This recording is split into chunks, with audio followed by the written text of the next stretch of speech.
The United States, Australia, India and Japan have reaffirmed their commitment to strengthening cooperation following the first meeting of their top diplomats under President Trump's second term. The meeting, hosted by US Secretary of State Marco Rubio, comes just hours after Trump's inauguration. The nations reiterated their shared goal of promoting a free and open Indo-Pacific, emphasizing the importance of upholding democratic values and territorial integrity. Concerns over China's growing influence were front and center, with the country stressing the need to counter Beijing's assertive actions, particularly in Taiwan and the South China Sea. The Quad nations also voiced concerns over North Korea's missile development and Japan's defense needs. Discussions on the AUKUS defense deal and boosting military capabilities were also key agenda items. We will discuss this more. We are joined by guests Dr. Satoru Nagao, Fellow Hudson Institute, live from Tokyo, Japan, Joyita Basu, editor of the TSG, and former Ambassador Deepak Voira, former diplomat. Thank you very much for joining us. I want to go to you first, Dr. Nagao.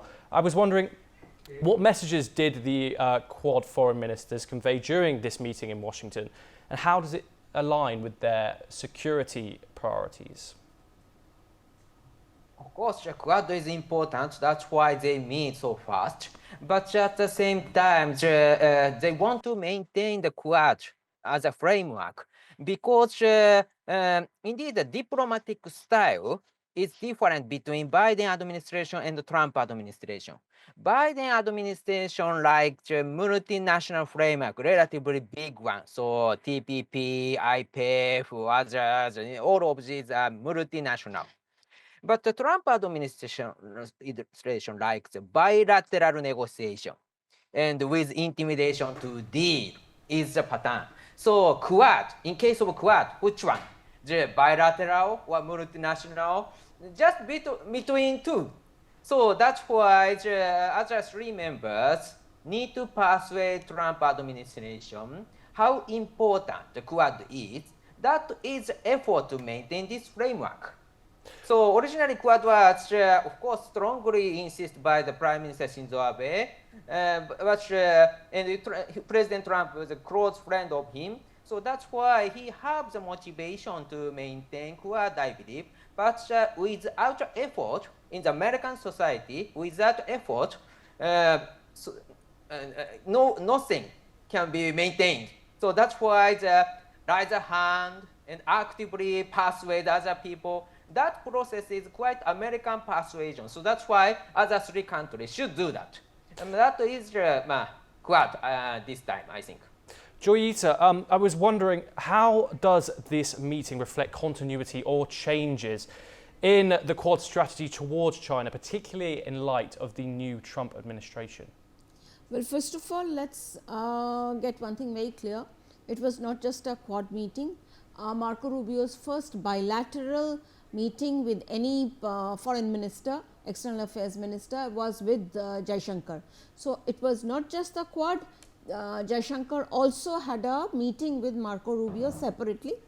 So you see, so first of all, when even at the, and if you look at the way the seating arrangement had been done in the during the time of the inauguration, Jaishankar had been given the front seat, right. The first one, he was sitting along with the I think a couple of prime ministers had come and all, and the thing is that he was there right in front, the first seat, and a clear distinction was made by them also in terms of the importance of India-US relations. So you see, India-US relations, when you are looking at it, it goes beyond the Quad.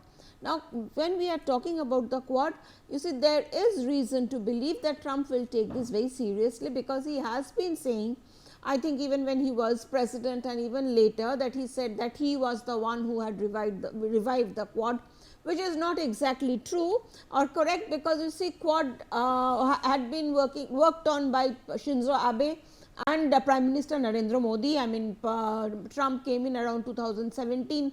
When he came in, that was the time he got involved, but yes, a lot of movement had happened during Quad. Having said that, a lot of movement towards Quad had happened even during Joe Biden summit, because the first leaders summit that took place in Washington. I think that was in 2021. That was Joe Biden. Joe Biden had called it, and a big white paper had been released at that time. But the problem that happened with the Quad is basically it kind of became dormant, or at least apparently dormant. We do not really know the kind of work that has been going on there. Number one, the AUKUS happened, AUKUS or AUKUS, whatever you call it, Australia, UK, USA deal, that's primarily a military deal that happened, and apart from that Biden's health problems surfaced, as a result of which Quad has been relatively dormant. Now India is supposed to hold the Quad summit this year. Trump will be coming for that. We do not know whether Trump is, there is buzz that Trump may even come to India sometime in April. That we don't know whether that's happening or not. But in the second half of the year, Quad summit, Trump is definitely coming here. So yes, that is going to show that Trump is serious about the Quad summit. And when it comes to India's position over there, you see, there is a realization in the US administration, successive US administrations. It is not just Trump, it was also there in the Biden administration, that without India, the US cannot have an Indo-Pacific policy. Because when it comes to military might, military strength, India is the one that has it, in this particular region. Compared, Australia, Japan, they are nothing compared to what India is. So you see, so it is without India's economic heft, without India's military heft, you cannot have a Quad, you cannot have an Indo-Pacific policy. So yes, that realization has come to the US administration, and it will be continuity, and I would believe that it's going to scale greater heights. Dr. Voira, I want to move on to you. What specific steps are the Quad members taking to counter China's growing influence in the Indo-Pacific, both economically and militarily?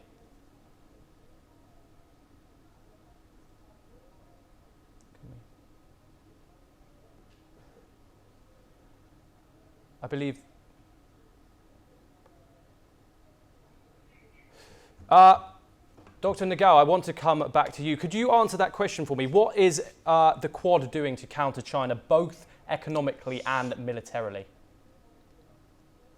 Of course, Quad cooperation is very important, both economically and militarily. Economically, currently they are talking about supply chain. Because why China is so powerful? Because many countries rely on Chinese market, and the supply chain of our economy rely on China. For example, 90% of the rare earth to produce high-tech products came from China. So that's why rare earth is needed. We rely on China. We cannot stay strong towards China, even if China violates international rule. So we need to change such kind of situation. In this case, Quad has the potential because Quad is a group of influential countries in the Indo-Pacific except China. So if all countries gathered, we can do many things. So to counter China, economically, Quad is important. So militarily, it is easy to expect Quad is important because if Japan and India cooperate each other, view from China what happened? They need to divide their defense budget two fronts. If the US join, Australia join, multi-fronts. So to maintain military balance, many fronts which should prepare, and Quad can do it. So militarily, this is very important. Thank you. Joyita Basu, talking about that meeting with Jai Shankar, what do you think he discussed with Senator Marco Rubio? I think one of the things that would have been discussed is, of course, about taking back the illegal immigrants, which India has readily agreed to. 1800, number one, that would be. But apart from that, Indo-Pacific would have featured in a very big way. Tech transfer, critical technology transfer, that ISET that India and the US had signed in January 2023, because of which the first time the US agreed to transfer technology, critical technology to India. It was a landmark agreement during just ahead of actually Prime Minister Modi's visit to the last visit to the US. So I think there will be talk, because there is a apparently there is some kind of a delay in the supply of GE 404 engines that we are supposed to get for our fighter jets from the US, and there is supposed to manufacturing start is going to happen. So I am certain that would have been discussed. Of course, China would have been, goes without saying that China would have been discussed. I would like to believe that even Bangladesh would have been, the topic of Bangladesh would have come for discussion about how this particular regime change that has happened in Bangladesh has actually hurt India's strategic interests. That would have come. But apart from that, minority oppression that is going on in Bangladesh, that would have also come for discussion, I would like to believe. And what else? On trade front, I think there would have been some discussions, but defense cooperation is one of the main areas that India and the US have been working on, defense. So I am certain that would have taken a pride of place in the discussions. Dr. Nagao, one final question. How might the discussions with the US leaders influence Japan's strategy in countering China? Of course, now Japan's influence is very limited, because we lost Shinzo Abe, who was a pioneer. So he knows everything, but successors do not know what is the purpose, how to do that, everything indeed. But in this case, the most powerful leader in the Quad is the United States, and the US accept this as a leading country. That's true. But at the same time, the Trump administration sworn in as a second term. This is just the beginning of their work as a second term. So that's why they need to remember what is Quad, how to deal with it, and way is a little bit different. So we need to adjust a new rule of the working. So that's why the current meeting is very important. This is just beginning, but without beginning, there is nothing next. So that's why this is important. Thank you. And, Sorry very much. We are now joined by Dr. Vora after some audio issues. What do you think the role of India's relationship with Russia plays in Quad interactions, given recent global tensions, Dr. Vora? Can you hear me now? Yes, great. Right. I can't see you, but I presume that you can see me. I can only see Dr. Satoru. Thank you very much, Satoru-san. Your question was, how will India's relationship with whom? With Russia play in Quad interactions? Okay, let me answer this question. We are not ever in India in our foreign policy, and we have the best in the world. We are the children of Chanakya. We don't believe in zero-sum games. If I like you, I can't like the other fellow. You do know that in the Ukraine crisis, we were the only country that was able to speak to both sides. As far as the Gaza thing was concerned, we did not abandon our priorities in Gaza, but we kept talking to Israel. So as far as Quad is concerned, why was it created? You'll hear a lot of stories about the creation of Quad. What did the Chinese say when it was created? That it's going to disappear very soon like foam on the sea. The Chinese were totally mad. They don't even say, oh God, now they say, oh Quad. They were really worried about what was going to happen. So they tried their level best, including with us, that don't take this too seriously. But Quad over the years has emerged with a hard exoskeleton which prioritizes security and an outer shell which is the developmental agenda. So it's not directed, as we say, against anybody. At the same time, some people feel that it's a direct challenge to them. We want a free and open Indo-Pacific. You have all the figures, what percentage of trade goes through here, goes through there, the South China Sea, etc. Japan has issues there, Australia has issues, we do, Malaysia does, Vietnam does, South Korea does. All that is there, sir. Quad Plus is being talked about, etc. The basic issue, however much anyone, whatever spin you try to give it, America would like to use Quad to pressure China. We are trying to improve our relationship with China. So we're not going to fall into the trap of military alliances. We are going to follow the developmental agenda. I believe Australia and Japan, who are already allies, would understand that. And we're not going to send our Navy to fight the Chinese or whatever, not unless it's required.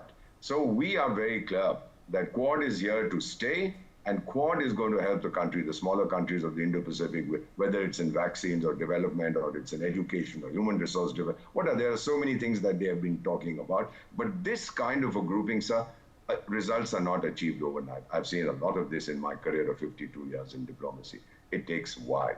The basic issue, I think the strongest thing is that India, the United States, Australia, and Japan, they trust each other. Without trust, no agreement or international organization can function, e.g. there is this racket in New York called the United Nations, totally paralyzed, useless, because they don't trust each other. Then we have several others which are meaningless. But Quad is one where there is a very high level of excellent bilateral relationship, India with Japan, India with Australia, India with America, America with India, America with Japan, America with Australia, etc. That will make it a potent force for development in this area. Thank you very much. We have unfortunately ran out of time. Thank you very much to our guests, Dr. Nagal, Joyita Basu and Dr. Voira.